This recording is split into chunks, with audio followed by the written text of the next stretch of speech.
Hello, shalom chez vous, Dieu vous bénisse. Je fais ces petites vidéos. Je suis présentement à Charlotte. Là, comme vous voyez, je suis avec le frère Ange qui vient d'ailleurs de me réveiller du sommeil. J'étais en train de dormir, mais depuis un certain temps, je recevais des messages compliqués que je ne comprenais pas. Enfin, vous avez beaucoup de messages, je ne savais pas qu'est-ce que ça veut dire. Et c'est seulement après que j'ai compris qu'il y a eu un souci avec mon compte WhatsApp. Il y a eu des images et un message qui a été envoyé à quatre groupes de prière et à des individus, à mon nom, à mon numéro. Donc voilà, j'ai supprimé mon compte. C'est un certain temps. Je recevais des messages compliqués que je ne comprenais pas. Enfin, vous avez beaucoup de messages, je ne savais pas qu'est-ce que ça veut dire. Et c'est seulement après que j'ai compris qu'il y a eu un souci avec mon compte WhatsApp. Il y a eu des images et un message qui a été envoyé à quatre groupes de prière et à des individus, à mon nom, à mon numéro. Donc voilà, j'ai supprimé mon compte. Shalom chez vous, Dieu vous bénisse. Ça faisait très longtemps que je me suis retrouvé dans un live avec vous. Parce que aussi, c'est pas facile de maîtriser les airs. Nous étions habitués de le faire en Afrique, à Kinshasa. L'air ne posait pas problème. Mais avec les décalages d'air d'ici, c'est pas facile. Là, il est par exemple 18h, 19h, voilà, ici. Mais je ne sais pas s'il est quelle heure déjà, à Kinshasa, à Paris, ou je ne sais pas là où vous êtes. Donc voilà, je pense que Dieu vous a gardé, Dieu vous a fait grâce, Dieu vous a maintenu en vie. La mort n'a pas frappé à la porte de vos vies. Voyez-vous, toutes ces choses représentent pour les hommes des sujets pour pouvoir dire merci à Dieu. Donc voilà, je pense que chaque humain, à cause de la vie qu'il reçoit de Dieu, a le devoir de pouvoir dire merci à Dieu. C'est-à-dire que le premier argument qui nous pousse à pouvoir dire merci, ce n'est pas les avoirs. C'est parce que nous recevons en termes de matériel ou je ne sais pas moi quoi. Mais c'est la vie. La vie est à la base de toute louange, de toute adoration. Les hommes sont dans l'obligation de pouvoir les louer, l'adorer parce qu'il les a gardés. Ok? Donc, j'aimerais aujourd'hui encourager quelqu'un. Peut-être que tu es déjà dans ton lit, découragé, la journée, ça n'a pas marché. Il y a eu beaucoup de ratés, tu te dis, écoute, je n'ai pas de raison. Non. J'aimerais te dire que la vie que tu as reçue de Dieu est la raison majeure pour toi pour pouvoir dire merci à Dieu. Ok? La Bible dit, vaut mieux un chien vivant qu'un lion mort. Ça, j'aime. Ce que j'aime dans ces versets, c'est que si on remet les lions, on les remet dans ses droits, c'est-à-dire qu'un lion mort, on les remet en vie, ces lions aura beaucoup plus de considération que les chats ou que les chiens qui vivent. Mais lorsque les lions, peu importe sa force, peu importe sa vigueur, il ne vit plus. La Bible préfère un chien vivant qu'un lion mort. Qu'est-ce que cela sous-entend? J'aimerais dire à quelqu'un que pour Dieu, tu as de la valeur. Même si tu n'as rien, bien-aimé de Dieu, j'aimerais te dire que pour Dieu, maintenant là, tu as du prix aux yeux de Dieu plus que David. Parce que David, peu importe les psaumes qu'il a écrits, en ce moment net, il ne peut pas élever sa voix pour adorer Dieu. La Bible nous dit aussi que Dieu, c'est le Dieu des vivants. Dieu, c'est le Dieu des vivants. Il est important que Dieu se retrouve dans la vie de chaque être vivant. Parce que Dieu, c'est le Dieu des vivants. Est-ce qu'il y a-t-il des vivants ici qui pourront dire un mot à Dieu? Est-ce qu'il y a un vivant ici? Est-ce qu'un vivant peut dire merci pour la vie? Merci pour la vie. Merci pour la vie. Vous savez, la reconnaissance est réservée aux vivants. Merci pour la vie. Merci pour la vie. Et vous savez quoi, bien-aimé de Dieu? Lorsque vous remerciez Dieu pour la vie, les choses qui sont attachées à Dieu captent le message de ton cœur. Ce que tu n'as pas dit. C'est-à-dire quoi? Les jours Le jour est un serviteur de Dieu. La nuit est une servante de Dieu. La lune sert Dieu. Le soleil sert Dieu.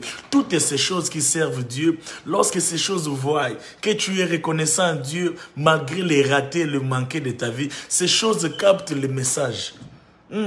Nous adorons un Dieu qui n'est pas obligé de donner ordre. C'est-à-dire, lorsqu'un enfant pleure dans son cœur, les choses qui sont attachées à Dieu comprennent le message. Oh my God. C'est pourquoi le soleil est dans l'obligation de pouvoir t'accompagner. C'est pourquoi la ligne est dans l'obligation de pouvoir t'accompagner. C'est pourquoi c'est obligatoire que les choses changent dans ta vie. C'est lui qui adore, c'est lui qui célèbre Dieu, c'est lui qui lui dit merci pour la vie et en train de rappeler à Dieu, Seigneur, pense à moi. Seigneur, tu m'as encore laissé en vie. C'est pourquoi la Bible dit, et ça j'aime, réveille ma mémoire. Réveille ma mémoire. Comment réveiller la mémoire de Dieu? Ça lui disant merci pour la vie. Seigneur, merci pour la vie. Seigneur, merci pour la vie. C'est parce que je vis que je peux espérer un mariage. C'est parce que je vis que je peux espérer voir ma vie de prière être ressuscitée. J'aimerais dire à quelqu'un que la vie est la base de tout le reste. Donc voilà, c'est le petit message que j'avais pour vous aujourd'hui. Je ne sais pas pourquoi est-ce que les commentaires n'apparaissent pas. Qu'est-ce qu'il y a? Les commentaires n'apparaissent pas ici. Oh, c'est à peine que je commence à voir. Voilà. Donc, voilà, je disais que nous sommes dans l'obligation. Oh, quelqu'un me pose la question. Namonakio namatanga ya apôtre Mbiete. C'est parce qu'au fait, je suis aux États-Unis. D'abord, j'étais en Turquie. J'étais en Turquie depuis... j'ai oublié la date. Je fais 2 semaines en Turquie. Et je suis aux États-Unis maintenant. Je pense que ça doit faire 1 mois. Donc, chose qui a fait que je ne sois pas présent au deuil de notre très cher papa. Mais j'étais en contact avec l'homme de Dieu, le pasteur Moïse, que nous portons à cœur. Nous savons que ce n'est pas facile pour lui. Et j'avais encore très mal de voir que ces choses se sont passées en même temps, le jour de son anniversaire. Je pensais à lui, je pleurais dans mon cœur et nous pensons que Dieu l'a vraiment consolé. Et la consolation de Dieu est un processus dont nous pensons que Dieu a déclenché ce processus de la consolation dans la vie de notre très cher pasteur, le révérend Moïse Mbiye. Donc voilà, pour celui qui pensait que... mais pendant que je répondais à Baxi Soussou et ça passe, non papa, nazo répondre. Nazo à Kinshasa te, papa. Nazo à Kinshasa te. Donc voilà, la vie c'est le domaine de Dieu, bien-aimé de Dieu. Lorsque tu vis, sache que tu es dans le domaine de Dieu. Et celui qui se retrouve dans le domaine de Dieu doit des choses à Dieu. Ça j'aime. Ceux qui sont dans le domaine de Dieu doivent des choses à Dieu. Dieu est l'auteur-compositeur de la vie. La vie c'est le domaine de Dieu. Quand tu te réveilles le matin, quand tu te rends compte que tu vis, sache que tu es dans le domaine de Dieu. Les diables ne donnent pas la vie. Ce ne sont même pas nos parents qui nous donnent la vie. La vie peut passer par les parents, mais la vie, c'est le domaine de Dieu. La vie, c'est la seule chose que seul Dieu peut donner. Écoute-moi, même un athée a besoin de la vie que Dieu donne. Même une personne qui n'aime pas Dieu, lorsqu'il dort, il a besoin de la vie que Dieu donne. La vie, c'est le domaine de Dieu. Et lorsque tu es dans le domaine de Dieu, il est important de lui être reconnaissant. Reconnaissant. Et j'aimerais te rassurer d'une chose. Puisque la vie est le domaine de Dieu, alors les choses qui perturbent la vie, j'aimerais te dire que ces choses finiront par quitter cette vie. Pourquoi? Parce que la vie, c'est le domaine de Dieu. Oh, j'aime cette déclaration. La vie, c'est le domaine même de Dieu. La vie. Quelqu'un peut écrire ça. La vie, ce n'est pas le domaine de la tristesse. Oh my God. La vie, ce n'est pas le domaine de la mort. La vie, ce n'est pas le domaine de la honte. Les leçons de mon épreuve. Pourquoi au pluriel? Pourquoi les leçons? Parce que justement, pourquoi les leçons de mes épreuves? Parce que justement, j'ai eu beaucoup d'épreuves. Et dans chaque épreuve, je pense avoir sorti avec une leçon de Dieu. Et dans ce livre, je suis en train de dire que 3 ou 4 choses peuvent être à la base d'une épreuve. Premièrement, l'homme. L'homme, par sa méchanceté, par son mauvais cœur, peut être un canal de preuve pour l'autre. La Bible nous fait voir que le frère de Joseph l'ont vendu, pas parce que Joseph avait fait quelque chose à cause de leur mauvais cœur. Ils avaient un mauvais cœur à l'égard de leurs frères, qu'ils ont trouvé du plaisir de pouvoir jeter Joseph.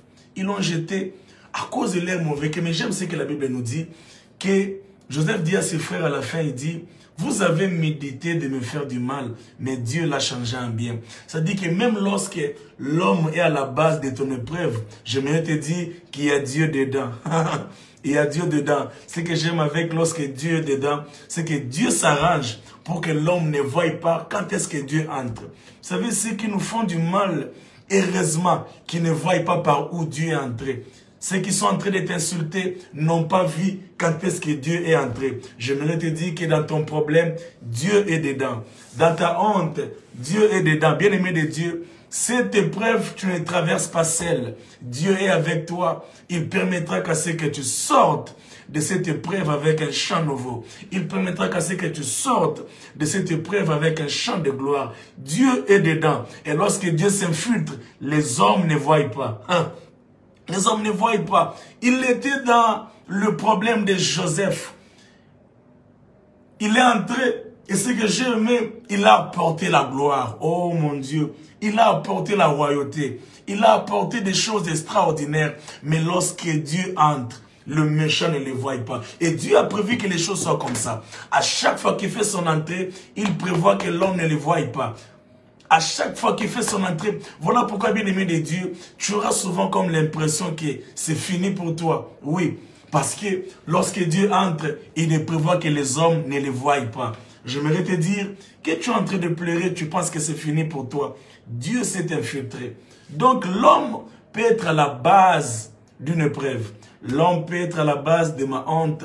L'homme peut être à la base des choses compliquées que je suis en train de vivre.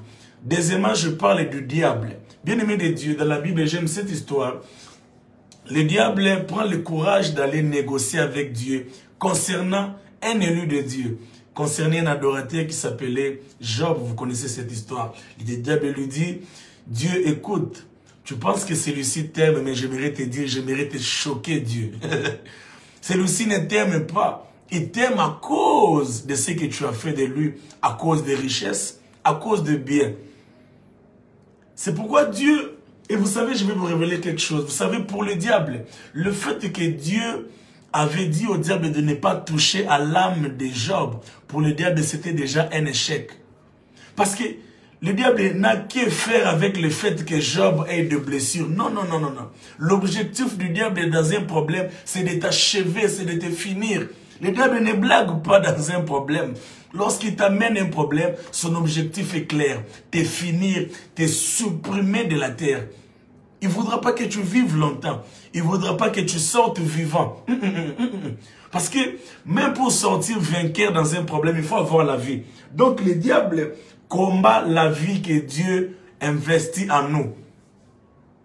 Donc quand Dieu lui disait, écoute, fais ce que tu veux, mais ne touche pas à son âme, c'était déjà l'échec du diable. J'aimerais te dire que dans ces problèmes, le diable a déjà échoué. Pourquoi? Parce que tu vis encore. Parce que tu vis, le diable a échoué. Bien-aimé de Dieu, si le problème est fort, le problème devrait t'emporter. Écoute, le problème est fort dans la vie de ceux qui sont emportés avec les problèmes. Dans la vie de ceux qui sont partis plus tôt. Dans la vie de ceux qui ont été enterrés avec les problèmes. Mais toi qui vis, j'aimerais te dire que le diable n'est pas fort. Tant que tu vis, le diable est faible dans ton problème. Pourquoi? Parce que le diable n'a pas pu t'arracher la vie. Il n'a pas pu te supprimer de la terre. C'est pourquoi j'aimerais te dire que lorsque tu pleures, rends-toi compte que bien aimé de Dieu, Dieu t'accorde encore la grâce de pleurer. Hey mon Dieu, ça j'aime.